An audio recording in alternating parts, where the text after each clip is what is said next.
आज हम समझने वाले हैं पास्ट टेंस के परफेक्ट टेंस को, जिसकी हिंदी पहचान होती है वाक्य के अंत में या सेंटेंस के लास्ट में आता है चुका था, चुकी थी या चुके थे।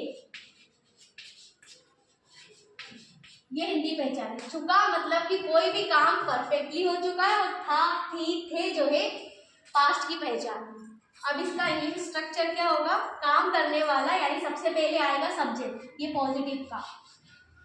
सब्जेक्ट के बाद किसी भी परफेक्ट टेंस हो, चाहे पास्ट का हो, चाहे फ्यूचर का हो या प्रेजेंट का हो, वर्ब की थर्ड फॉर्म लगती है। पहले हेल्पिंग वर्ब आएगी हैड, काम करने की जो क्रिया है उसमें वर्ब की थर्ड फॉर्म, और बाकी का जो रहेगा वो ऑब्जेक्ट। अब जैसे सेंटेंस को समझते हैं हम, बनना ये पॉजिटिव सेंटेंस है, ये नेगेटिव है और ये इंट्रोगेटिव है। इनकी इंग्लिश बनाते हैं।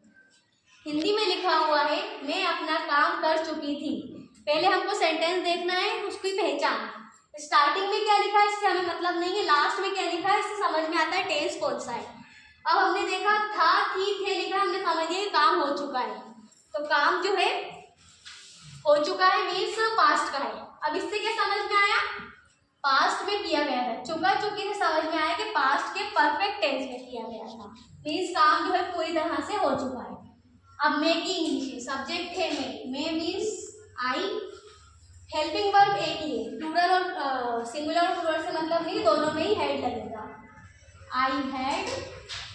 अब कर चुकी थी, काम कर चुकी थी, काम का फिनिश होती है हेल्पिंग वर्ब, फिनिश होती है अपनी वर्ब। अब इसमें ईडी लग जाएगा तो ये हो जाती है वर्ब की third form. I had finished और ऑब्जेक्ट है माय वर्क। ये हो गया पॉजिटिव सेंटेंस। अब इसी का नेगेटिव, मैं अपना काम नहीं कर चुकी थी।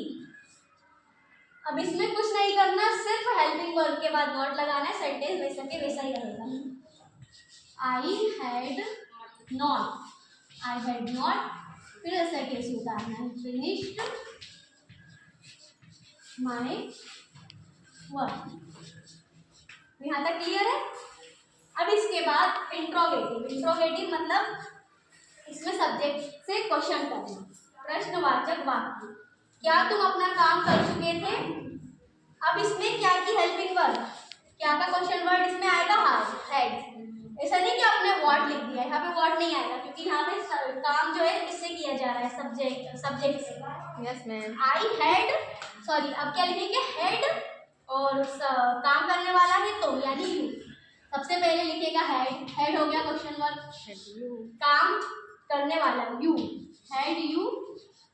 इसमें भी क्वेश्चन वही कर रहा है, काम कर चुके थे तो फिनिश्ड। अब इसमें आ जाएगा योर वर्क, और लास्ट में आ जाएगा क्वेश्चन मार्क।